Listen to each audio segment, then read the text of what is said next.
Greetings. Welcome this afternoon to this January installment of the Idaho Falls City Club Pandemic Style, and it's all being made possible in your own homes or perhaps at your office, wherever you happen to be sitting and viewing, but it's made possible by our great friends here at IE Productions. It would be Chad, Gary, Cole, and Colton. They are four gentlemen who've made all the difference for us and for the quality of our club experience this year, or these past many months. And I, for one, am grateful, and I know I'm not the only one. So even as that vaccine that we're all excited about becomes available to more and more of us here in eastern Idaho, we hope to have that privilege of meeting in person once again soon, but we also know that realistically speaking, we're going to be meeting virtually for a few months yet, and then maybe a few months more after that. But in the meantime, we are working right now to bring you the first of 3 noon hour programs that might not have been possible except for this virtual format that we're using. Today, we are hearing from Alex Adams, who is Governor Little's right-hand man when it comes to all things financial. And I'll tell you a little bit more about him in a moment.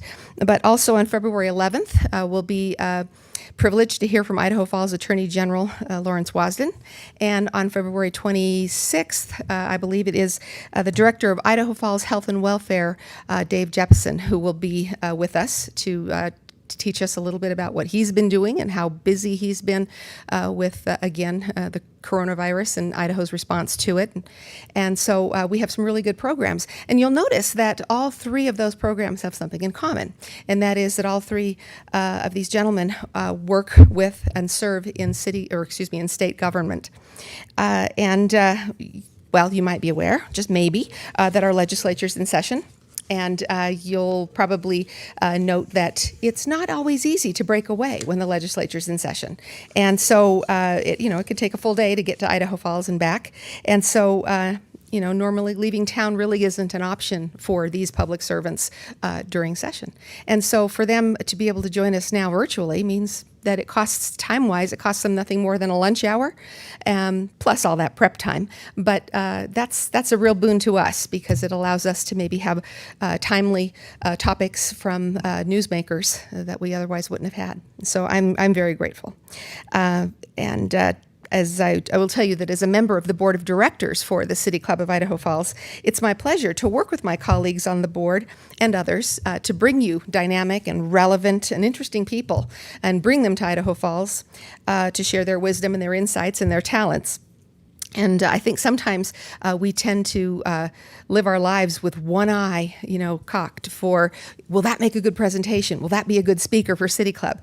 We're all sort of consumed with trying to bring some really outstanding information to our club members. Well, this certainly was the case in early December when I attended virtually the annual meeting of the Associated Taxpayers of Idaho. Idaho Taxpayers Association, I think. ATI, Associated Taxpayers of Idaho. They had their annual meeting in December, and Mr. Adams was a speaker there, and I not only came away impressed by his presentation, but as I said, I came away wanting to share that experience with club members. Alex Adams is not a stranger to me. I've been aware of his work in his present role for some time. And in the early months of the pandemic, following the passage of the Congressional CARES Act, he came to the fore for all city and county leaders because Governor Little named him chairman of the Coronavirus Financial Advisory Committee, known as CFAC. And in that role, as chair of CFAC, he was tasked with prioritizing the spending of the $1.25 billion that was allocated to Idaho under the CARES Act. That was not easy to do when everybody has a need and every other person has their hand out. Alex and his team had to have the wisdom of Solomon to be able to distribute that money fairly and appropriately and in ways that everybody felt were equitable. And so anyway, in my role with the city, I was able to hear from him on various phone calls and in meetings or memos that bore his name, and he's been a key figure. Responsible for everybody who was paying attention to the CARES Act. But let me tell you a little bit more about him. Alex Adams is from Defiance, Ohio, and according to his wife, that's a good little name for where he came from and how he is. But anyway, he's actually a fourth generation pharmacist. He started his career in pharmacy. And the Adams family moved to Idaho in 2015. And I had to laugh when I said Adams family, but anyway, I guess I'm still, 12 inside. But anyway, they moved to Idaho in 2015, and he started as the executive director of the Idaho Board of Pharmacy. And it was, he told me, his wife who had the connection to Idaho. In fact, Carol, our moderator today, Mrs. Adams was born in Blackfoot. She graduated in Meridian, and she is a BSU and an ISU grad. So Alex said that at the board, he says, my shtick was cutting red tape. We were the first state to lead on certain items like pharmacy-based health testing and pharmacy technician vaccines, right? So he had, came to us with some skills and knowledge that was useful not only to the governor, but in this particular role in this particular year. It's been reassuring to know that he has training beyond just being a numbers guy. So anyway, the lieutenant governor caught his eye, or he caught the lieutenant governor's eye, sorry. And when Brad Little was the lieutenant governor, he had been working on a Licensing Freedom Act, and Alex says the Board of Pharmacy became a model for some of then Lieutenant Governor, now Governor Little's regulatory work. And so after he was elected, Governor Little appointed Alex to serve as the administrator of the Division of Financial Management, known as DFM. DFM is part of the executive office of the governor. Its primary function is to assist the governor in his duties as the chief budget officer of our state. So the website says that there are 16 people in that division who work under Alex's management.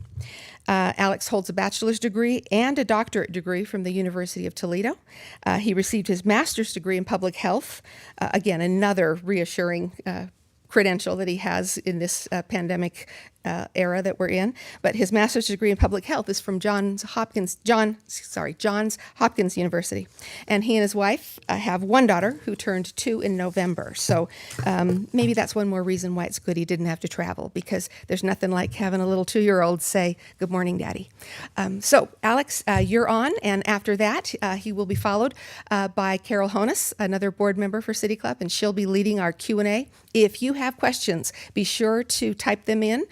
Carol's prepared some just in case they're slow to roll in, but listen to Alex, be thoughtful, and write down your questions, and we'll try to get as many answered as we can. So have a good time, and Alex, take it away. Well, certainly, thank you, Mayor Casper. I appreciate the warm introduction, and certainly enjoyed getting to know you in this role and working with you and all the local governments throughout Idaho to make this state a great place to live. So I did chuckle when Mayor Casper reached out. Usually, by the time they get to the budget person for the presentation, at least 3 or 4 other people have said no. So certainly appreciate the invitation, and look forward to talking to you about what might be one of the more unique budget years in state history. If you'll forgive, I did put together a couple brief slides. I think it's difficult to have a budget presentation without at least some visuals. I think they provide context for budget presentations. So if the moderator is able to pull those up on the screen. But as I said, this was again one of the most unique budget years, just from the standpoint of when you budget, the first step in the process is forecasting. It's forecasting what your revenue is going to be and trying to anticipate the year ahead.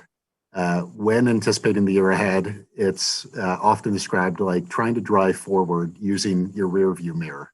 What's in front of you is often based on where you've been.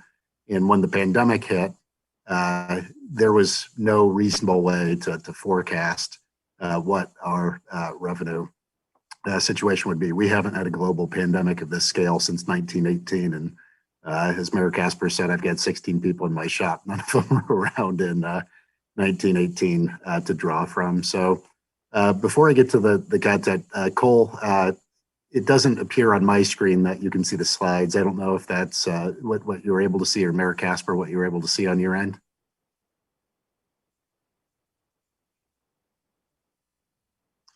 Okay, so if you could go to the first slide that is titled Fiscal Year 2021 General Fund.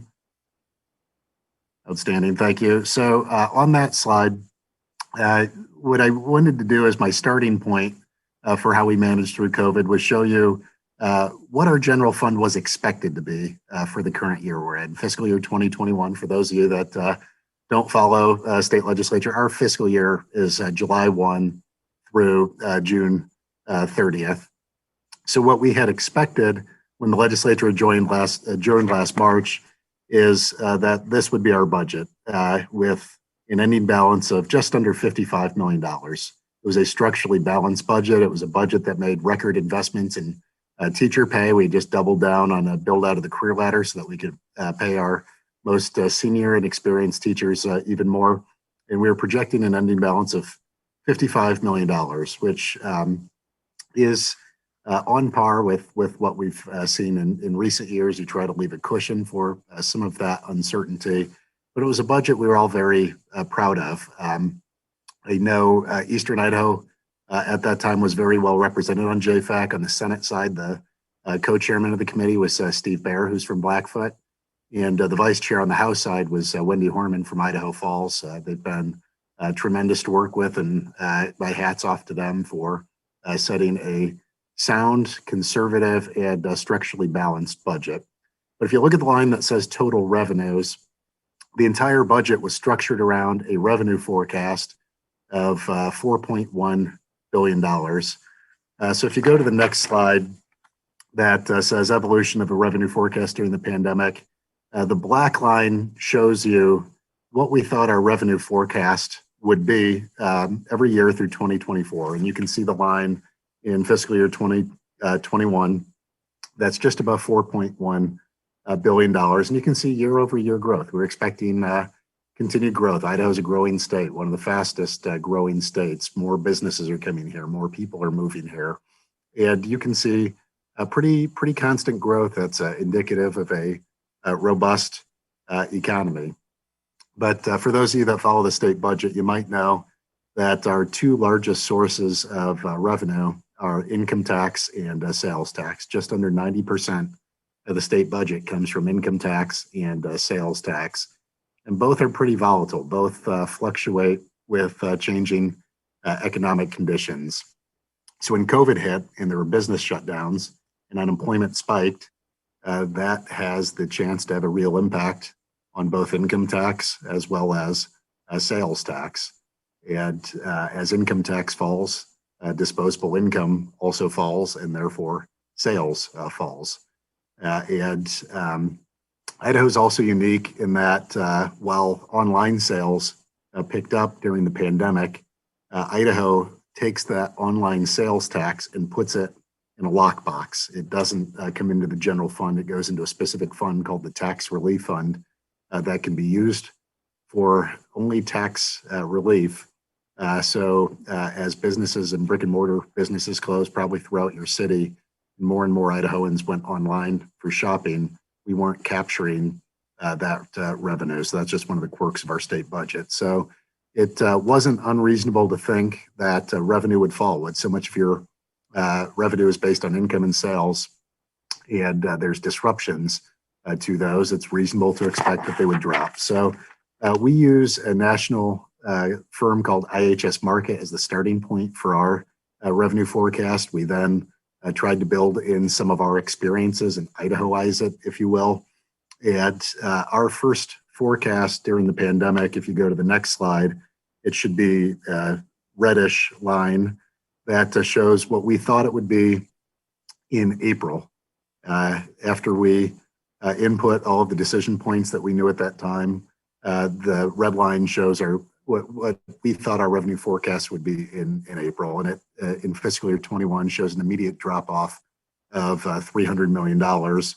We projected growth year over year. Again, that was predicated on there being effective countermeasures like vaccines or medications that would help us return the economy to normal over time.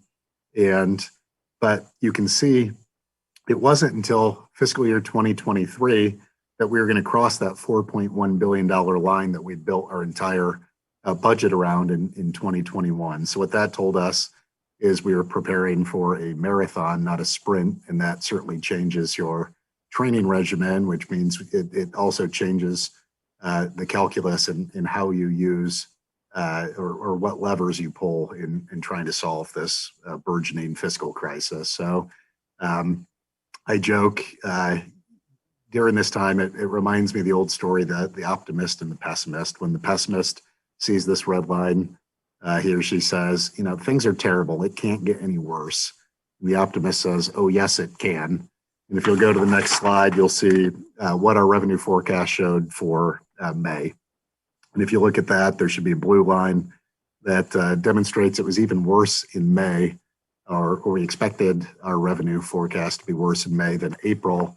And that's because if you look back at April, that was the month in which businesses, widespread closures throughout the state. Unemployment spiked to 11.5%. And there was quite a bit of uncertainty on how long we would be in a shutdown and how quickly consumer confidence would rebound after the shutdown. And there were just reason to be more pessimistic. So if you go to the next slide, I guess it's a reminder of where our budget was. And if you go to the next slide that says fiscal year 2021 general fund using May 2020 revenue forecast update, what I did is I showed you what our budget was, where we thought we were on sine die versus where we thought we were in May. And you can see the revenue plummeted, meaning instead of a $55 million surplus, we were staring down the barrel of a deficit of just under $393 million. And there were even more pessimistic scenarios. I think one of the things we've tried to do differently than our predecessors is we run all kinds of scenarios. We have an optimistic scenario through a pessimistic scenario, and then we assign probabilities to each of our scenarios. And then the governor has been budgeting at the weighted average of all those scenarios to be more on the conservative side. Our pessimistic scenario was we were $700 million in the red. But regardless, if we're trying to make up a budget gap of $393 million or $700 million, it is significant, and it's a substantial undertaking. And you really only have four levers you can pull to close a budget gap of this size. First is you can raise taxes. That was never seriously considered, especially when you have unemployment spiking the way it is. It's an option. It's not a great option, and it's not one that we seriously considered. Your next option seems like the path of least resistance. It's using rainy day funds. States like Idaho set aside excess revenue each year for rainy days. If there's a downturn in the economy, if there's a disaster, if there's an emergency, having rainy day funds helps stabilize the difficult times by setting aside money in the good times. And my hat's off to our legislature, Governor Otter and Governor Little, for having the foresight to prepare for times like these.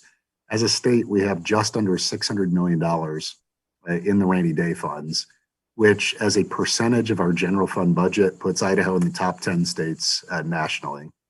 So Idaho was starting the pandemic from a much better position than most states in terms of what we had in rainy day funds as a percentage of our overall budget. But the challenge you have is your rainy day funds are one-time funds. Once you use them, they're gone. And if we use 392 million out of the 600, or if we were in the ballpark at a $700 million deficit, that would blow through the rainy day funds pretty quickly. So usually what the state has tried to do, and the last recession of 2009 is kind of the model, at the beginning of an event like COVID or a recession or any event, oftentimes you see a big influx in federal funds at the beginning, and then they taper off over time. And we anticipated COVID would be like that as well, where we'd get a big influx of federal funds. Over time, they would taper off, and therefore you try to preserve as much of your rainy day funds for the out years to stabilize as the federal funds taper off. During the last recession, they metered out the rainy day funds over a 3-year period. We were mentally preparing to do the same, perhaps a 4-year period. It really depended on the federal funding environment. The other, so first lever taxes that was rolled out, rainy days, we were prepared to use. We were putting together a game plan of how to meter it out over a multiple year period to stabilize as federal funds tapered off. So obvious third lever then is federal funds. There's the CARES Act passed last March, and state of Idaho received $1.25 billion with a B, as Mayor Casper said in her introduction. And great, states were very appreciative of receiving those funds. And I think states were generally looking to use those to help offset their revenue losses until the guidance came out from US Treasury on how to use those funds. And the most express prohibition on how states could use those funds was states were prohibited from using those funds to backfill lost revenue. So I said it kind of reminds me of that old poem, water, water everywhere, but not a drop to drink. We received $1.25 billion. That would have closed our $393 million gap. It would have closed our $700 million gap, but we were expressly prohibited from using it that way. So what our approach was in using those funds was getting as much of it out into the economy as possible, stimulating the economy, because one of the expressly allowable ways you could use it was for economic support to individuals and businesses who had been impacted. So Governor Little got more than $300 million of it out to small businesses. Hopefully some of the businesses who are members of the City Club were able to participate in those programs. We got out small business grants to those who had fallen through the cracks of the federal PPP loan program. We made personal protective equipment, specifically masks, gloves, and hand sanitizer available at cost or free to Idaho businesses. One of the reasons why that was important was when the economy started to reopen in May, it was almost impossible to buy masks, gloves, and sanitizers in a quantity that most small businesses were able to take on. So the state bought in bulk, repackaged, and made it available at cost for businesses who could afford it, and at no cost for businesses who were in a position because of the economic realities they were facing to not afford it. We think that was a key to helping instill consumer confidence and put some of those protective measures in place.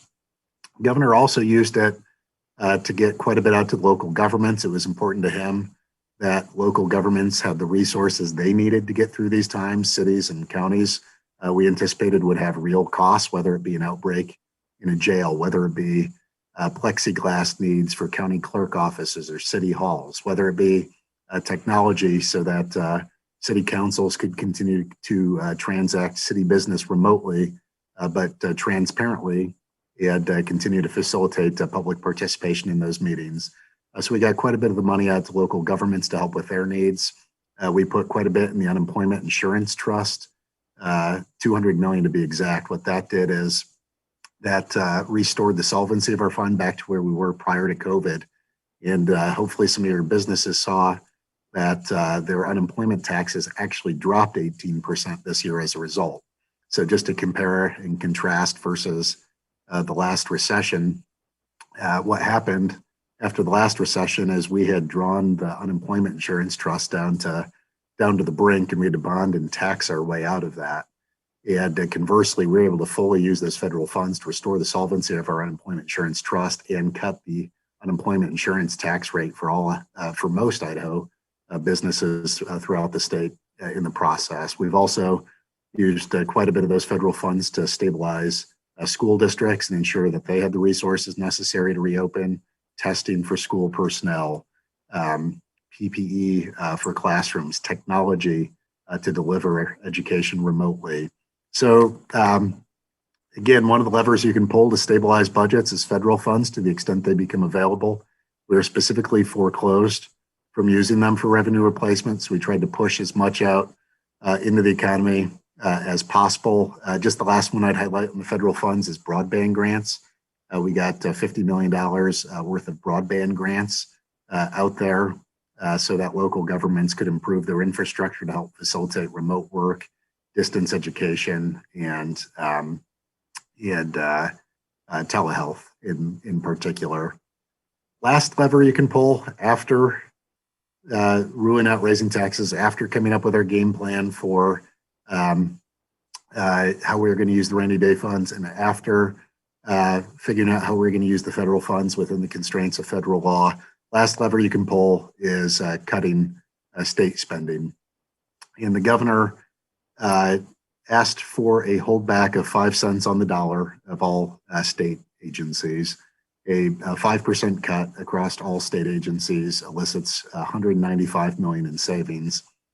So you can see we're planning on getting $195 million of the way there on trimmed spending and making up the difference with hopefully improved revenue collections from getting those federal funds into the economy. And then we were prepared to get the rest of the way there on rainy day funds. Cutting budgets is never ideal. It's never easy. But in the annals of relativity, if you look at some of the surrounding states on your guys' side of the state, look next door in Wyoming, so much of their budget is based around gas and oil that they were looking at cuts of, I believe, 20 to 30%, not the 5% that we were looking at. So again, I'm not trying to minimize that, but one of the things that was important to the governor was announcing it early enough to agencies that they could prepare and minimize the service disruption to Idahoans. The longer you wait to trim budgets, the more ensconced your budget is. Maybe agencies had already made their capital purchases. Maybe they had already backfilled vacant positions. And once those things happen, then they have to make up short-term budget gaps with even tougher decisions. So we trimmed spending, prepared to use the rainy days, and had tried to strategically leverage the federal funds, hopefully in ways that benefited your economy, benefited your side of the state, and frankly, hopefully benefited some of the businesses who are likely to be companies of the Idaho City Club. But an unusual thing happened, and usually I wouldn't have bet money on this last year, but if you go to the next slide that again shows the evolution of the revenue forecast, things in Idaho really rebounded. And I think part of it was the governor's surgical approach to his stay healthy orders. Key industries like construction continued in Idaho, whereas other states, they did not. The types of recreation and tourism that Idaho attracts is driven to a large extent by outdoor recreation, things that can be socially distanced. So we didn't see the drop off to the extent that other states that are based around indoor activities like casinos or theme parks like a Disney are. So Idaho didn't necessarily see the drop off there that others did. As some of the tech companies became more comfortable with remote working, Idaho certainly became a palatable state for remote work, lower cost of living relative to other states, fabulous outdoors and opportunities to enjoy our beautiful lands. And Idaho's population continued to grow and outpace the nation during COVID. As a result, we rebounded much faster than we thought, to the extent that if you look at the red line now, we are above the baseline that we thought when the legislature adjourned in March of last year. I'm not sure there's anyone in this state that would have bet on Idaho having a stronger revenue situation than we had expected prior to the pandemic. And there's a whole host of reasons why we believe that to be the case. No doubt some of it is the influx of federal funds, but on a per capita basis, if you look at the per capita federal funds that have come into states since the CARES Act, Idaho is at the low end of the distribution. Other small states like South Dakota, Wyoming, North Dakota have received a much larger share per capita than Idaho. So it certainly accounts for some of why Idaho is leading the charge, but not all of it. And that has put us in a very unique situation where we had trimmed agency budgets, and then revenue responded not necessarily just to the extent that would have allowed us to backfill that. We're now sitting in a surplus position ahead of that. And those of you who followed the news heading into the legislative session, you might have seen headlines that would suggest Idaho is sitting on a surplus larger than 600 million, which would be the largest surplus in the history of the state of Idaho. Now, again, I would encourage you to take part of that with a dose of caution, since part of it is propped up with one-time federal funds that can't reasonably be expected to continue indefinitely. But I'm not sure the state's ever been in a situation where it proactively cut budgets to address what it perceived to be a budget crisis, had things rebound, and then be in a position of having to debate what to do with that. And what we've talked about with the legislature, if you followed some of the governor's messaging over the past 2 weeks that this legislature has been back in session, what he's proposed to do with that is put it towards tax relief and capital improvement projects.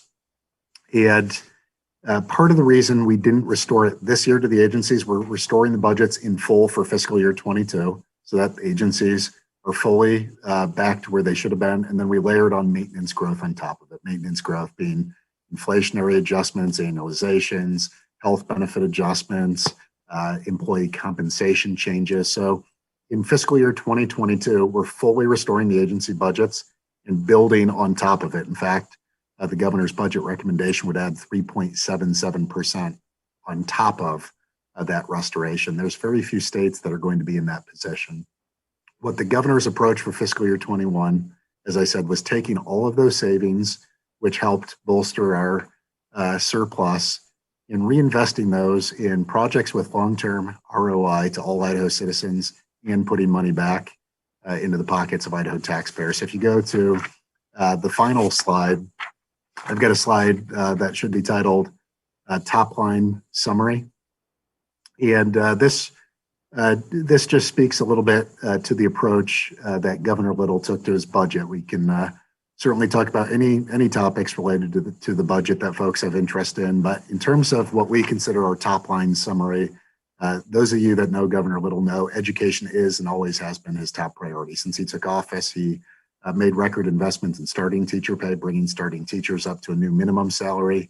And last year, he fought for the new $250 million career ladder that will bump up teachers, especially on the senior and more experienced end of the pay scale. Because of how he managed the reopening of the economy and the budget situation we're in, we're fully able to implement that career ladder. And funding for K-12 actually grows 16% this year, 5.4% next year. And part of that is those federal funds. We're able to leverage the federal funds to help with the safe reopening of schools, investments in technology, and those things. And the totality was record investments in K-12. Next is investing in economic stimulus projects. Governor has talked about a plan he's called Building Idaho's Future. It's got $332 million in investments. And we can certainly drill down on what this means to the extent the audience has interest, but just as a preview, 126 million of it would help with shovel-ready roads and bridges projects, so that we would divide that 60% for state highway projects, 40% for local projects, with approximately a third going to cities, a third to counties, and a third to highway districts for projects that could be up and running within 90 days of an award, and clearing out a lot of the backlog of what is needed both at the state and the local level. Also within that investment package, the governor's targeted approximately 60 million for water projects. On your side of the state, I know how important recharge projects are to the aquifer, and 50 million of that 60 is targeted for large-scale water infrastructure projects, whether it be raising Anderson Ranch Dam or investing in recharge projects in the Eastern Snake. Also within that The governor's targeted another $35 million for broadband improvements. He knows broadband is part and parcel with Idaho commerce and building Idaho's future. And a lot of what we were able to do last year with those federal dollars on broadband was get some of the shovel-ready projects done. But there's parts of our state, particularly the rural parts of our state, that they couldn't be done in the 6-month timeline that the CARES Act generally allowed. It's going to take quite a bit more lead time and planning. And frankly, some of these rural areas, it's not possible to dig fiber lines after late October. So by putting some general fund commitment to one-time infrastructure improvements for broadband, it will allow us to be a lot more sophisticated in targeting rural Idaho, specifically the unserved and underserved areas. So again, the Building Idaho's Future program would have record investments in roads, bridges, and water. We also made investments in education, career technical in particular. On your side of the state, Governor penciled in $3 million to help support the College of Eastern Idaho's Future Tech program to help that get up and running and off the ground and produce the in-demand professions that your side of the state needs. And next, the governor has proposed $455 million of tax relief for Idaho families and small businesses. This would be among the single largest tax cuts in the history of the state. That's a combination of one-time and ongoing. For the businesses, we have proposed putting $115 million of it to conform to federal changes last year that allow businesses that had losses these past few years to bring those losses and help them with liquidity. But I anticipate you could see some of the one-time money going to property tax relief and helping with property tax payers throughout the state. Of that tax relief, the governor penciled in $160 million in ongoing tax relief. He was agnostic on how we get there. It could be a combination of income tax relief, sales tax relief, grocery sales tax relief, or other ideas. We are collaborating closely with our friends and partner in the legislature in a plan that this legislature will support, and I anticipate that plan will come out in the days and weeks ahead in this legislative session. Even though the Idaho economy has rebounded, we have built in a lot of cushions for uncertainty as part of this budget. The governor left a surplus in fiscal year 21 of $185 million, and in fiscal year 22, $138 million. That just ensures if revenue dips a little, we won't have to go back and trim agency budgets. We won't have to dip into those rainy days. We can start with that ending balance, and we have a $185 million cushion this year and $138 million next year. That's larger than the historical average. In recent years, JFAC has generally been striving for a $50 million cushion, and we deliberately left larger cushions this year just because of some of the continued volatility. Governor's budget also bolstered rainy day funds. We proposed a net of $230 million of transfers to the rainy day funds to continue to prepare for the out year, since so much of our surplus we believe is propped up by one-time federal funds. We took those one-time federal funds, put them in, or proposed putting them in rainy day funds so that we're continuing to stabilize for the future as federal funding tapers off. Other states have collectively withdrawn $33 billion from their rainy day funds to meet short-term needs. Idaho might be the only state in the country that's able to actually augment our rainy day funds during this. But one thing I wanted to point out is we did propose using $14 million of rainy days for higher ed. Higher education institutions have seen record losses this year that nobody could have anticipated. Athletic event gate fees tapered off, meal plans tapered off, dorm fees tapered off, and enrollment dipped as a result of classes moving online. So we have proposed help in higher ed by using rainy day funds, in addition to the federal funds that have come in to the state. And then lastly, I just wanted to point out that while we hope we're heading into the last lap of COVID, the governor wants to make clear resources will not be a constraint to us finishing the fight, specifically as it relates to testing, tracing, and vaccines, both vaccine distribution and vaccine administration.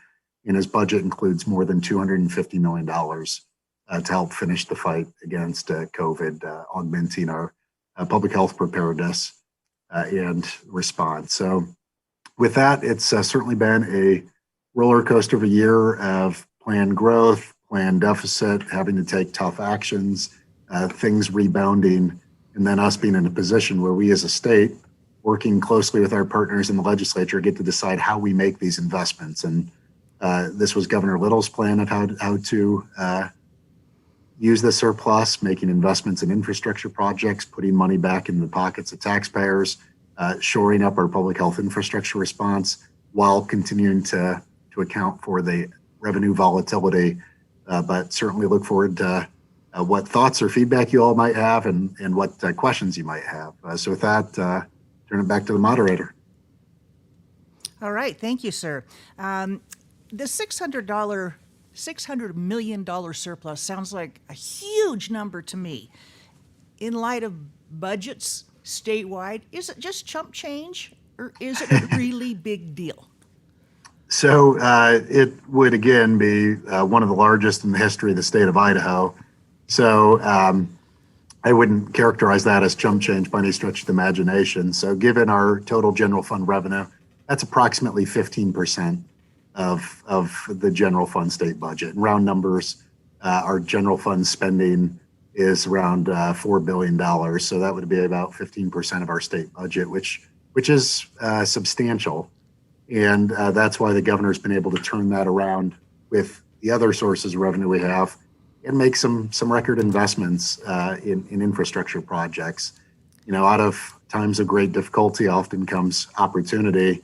And this has given us an opportunity to do some really big things that the state needs. If we're able to make those investments in raising the dam, if we're able to make those investments in recharge projects, if we're able to stimulate some of these career technical programs like the College of Eastern Idaho is setting up, those will have ripple effects for generations of Idahoans and have a long-lasting benefit. So for all the difficulty that Idahoans have encountered, there is a ray of hope in the future, and we're fortunate that Idaho's in this position. Most states aren't. There's a chart from the New York Times that shows states year-over-year revenue growth. There's something like only 15 states that are seeing any year-over-year growth, with Idaho leading the nation, South Dakota trailing behind us. But that means the remaining states are in the red. And you see headlines, I think it was the New York governor the other day, saying that if the feds don't provide a $15 billion bailout, give or take, they would be in the position of having to raise taxes to balance their budget.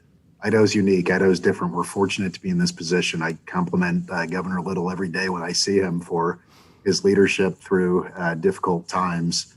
And again, the characterization as chump change, I don't think is an accurate one. I think we have a unique chance in Idaho to separate ourselves from the pack and frankly emerge stronger than before.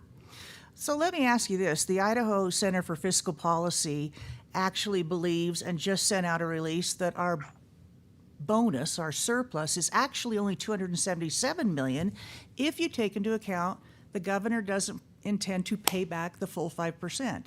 So here was the budget that the legislature laid out. Disaster happens, pandemic happens. Now we have this surplus. We could pay back that 5%. Then we would have a $277 million, still not chump change.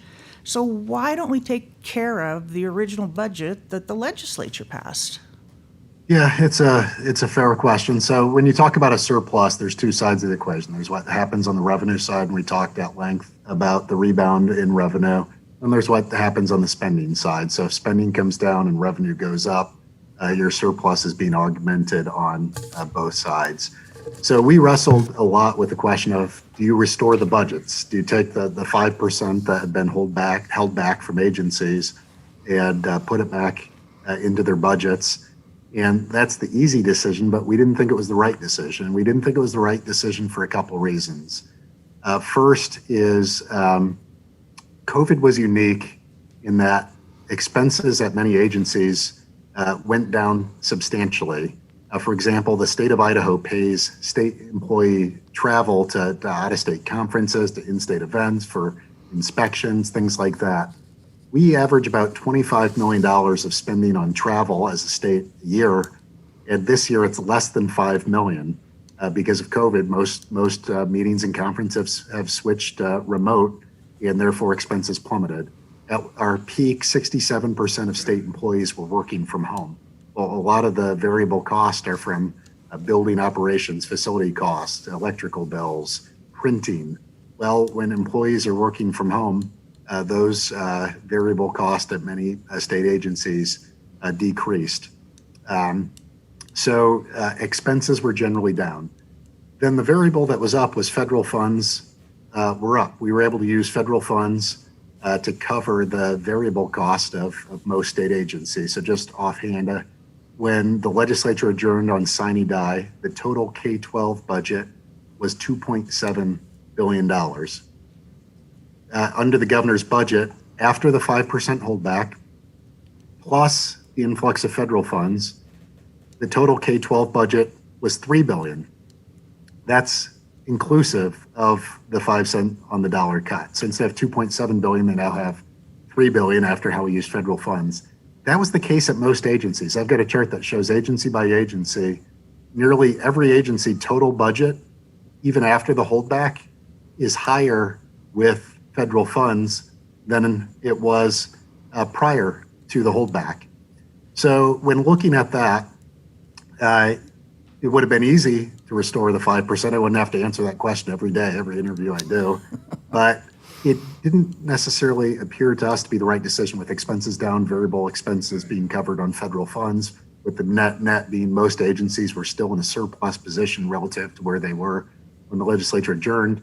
So we said, how do we get the best bang for our buck? How do Idahoans get the best bang for their buck?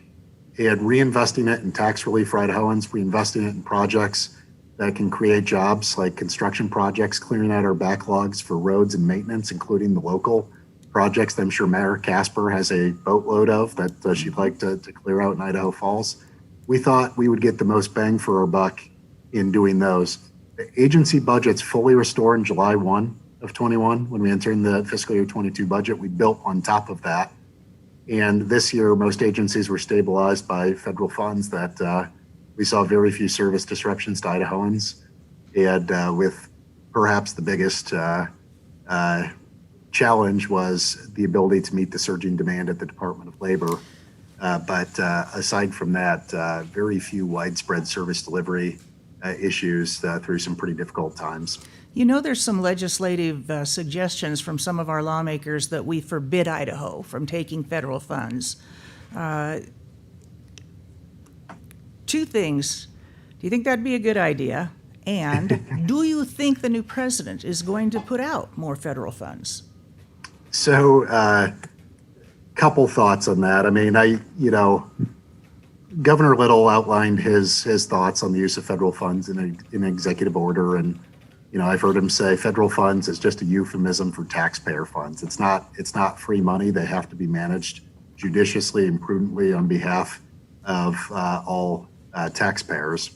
And I think the totality of actions that hopefully you saw from our administration in the use of those funds would show that we use them prudently and judiciously. We tried to get them back to the taxpayers through small business grants, small business PPE programs, shoring up the labor trust funds so that we didn't have to tax our way out of it, and so on and so forth. Through the governor's public safety initiative, which Idaho Falls and Bannock County both participated in, we were able to keep fire, EMS, and other first-line responders on the payroll, with the savings being passed on to the taxpayers in the form of property tax relief. So certainly my hat's off to Mayor Casper, your commissioners, city council, and others for making those tough decisions that ultimately benefited your taxpayers through some troubling times. So again, should we take federal dollars? Should we not take federal dollars?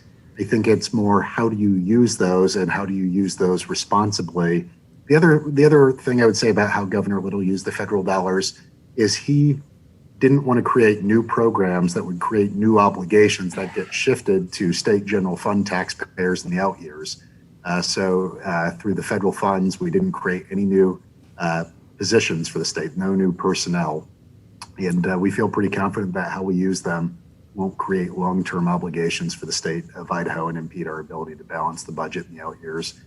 In terms of working with the Biden administration, we certainly look forward to working with any presidential administration.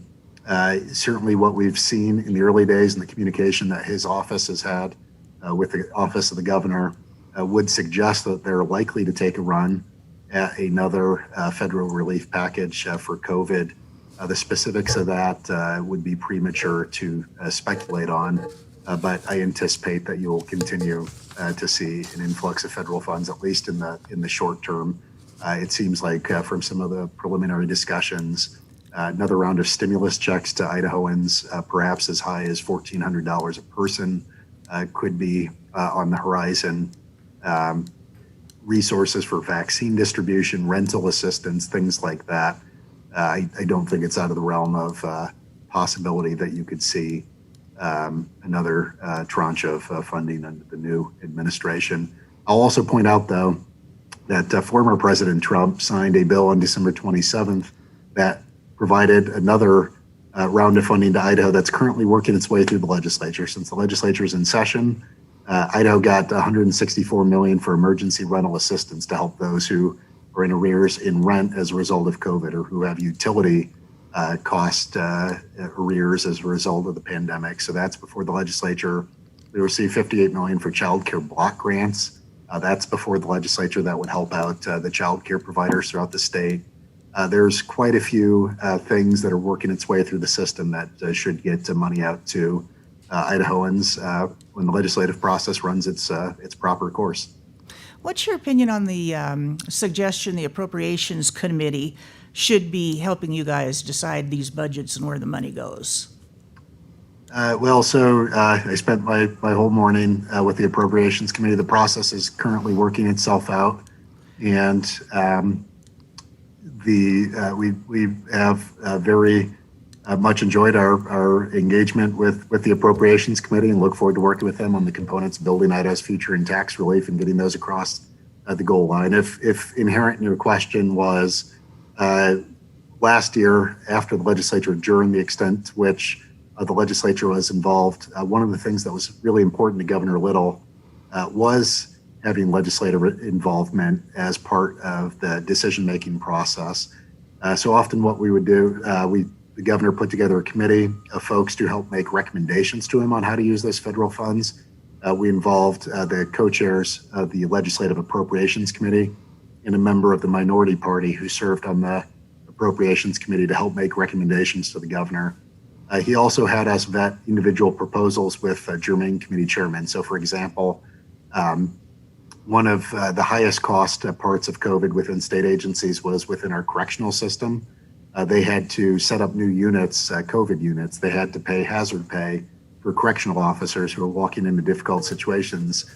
They even at one of our military institutions, the Orchard Combat Training Center, they set up a unit to socially distance more of those who have been committed to their population. And the governor, it was important for him that we sent the proposal for funding to the correctional system to the joint committees of jurisdiction. So the committees that oversee the criminal justice policy for the state of Idaho, we had the chairman of those legislative committees take a look at those and so on and so forth.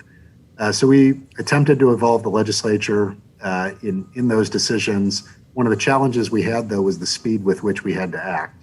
Yeah. When the governor deployed the National Guard, when the governor had an outbreak in the veteran system, it often necessitated quick action that wasn't conducive to bringing 105 folks from throughout the state. And certainly we weren't able to anticipate all of the needs last April when the money arrived. This was a novel situation. It's literally called the novel coronavirus. So we had to have a flexible structure to be able to act quickly. The legislature has statutes that support the use of federal funds outside of legislative session. We worked really closely with your next speaker, Attorney General Wasden, in making sure we followed those laws in the spirit of law to a T. Kind of a personal question and definitely not an attack, but what would you say your batting average is in your forecasting? Well, so bit of a loaded question. If you're asking me in the context of the budget and what our batting average is in the budget, I'll maybe rather than say the batting average, I'll say how I sleep at night. Okay. When I go to sleep at night, I no longer have to count sheep. I simply count the states I'm glad I'm not the budget director for. Governor Little made some tough decisions early. Based on his willingness to take action early, we found ourselves in the position that we're in, where we did have a record surplus that we were then able to propose using for both tax relief as well as investment. So I'll let you all be the judge of what you think that translates into in terms of a batting average. But I sleep very comfortable at night knowing we made the best decisions we could based on the information we have. The results seem to bear that out. Idaho's leading the nation in economic rebound, financial solvency, population growth, personal income growth, and many of the other key measures. So I'll leave that to the pundits of the Idaho City Club to translate into a batting average. Well, I got to tell you, I didn't sleep a wink last night just worrying about asking these questions. So, numbers are not my thing, so I find your knowledge, both pharmaceutical, which doesn't seem like it would lend itself to number crunching, I find it absolutely amazing. I went from counting pills to counting money, so it wasn't that hard of a transition. Oh, you're doing a great job. We appreciate you taking an hour to visit with us and try to kind of explain what's going on. We may tap you once again as the budget really gets cooking in the legislature and see what you think. I know the idea of having to make quick decisions, you can get too many cooks in the kitchen and you just can't make a quick decision. So this is totally unusual. This COVID pandemic has just brought our level of knowledge up to a level we never wanted to be at, but we're here. So good luck in this session. Good luck with your little 2-year-old, and tell your wife if she comes to Blackfoot to give me a call and we'll compare notes. Absolutely. Well, thank you for the opportunity, and thank you for all that you do. And certainly don't be strangers to the extent there's additional questions or feedback that we can be beneficial on. Well, we definitely appreciate. Thank you so much. And that wraps up today's City Club lunch meeting, where you eat lunch at your own desk or your own home. And I can't wait till we get back to the day where we all meet together and network and talk and visit and share pictures of our children. So that's it, everybody. Have a good afternoon. Please wear your masks. Wear your masks. Wear your masks. Goodbye. Thank you all.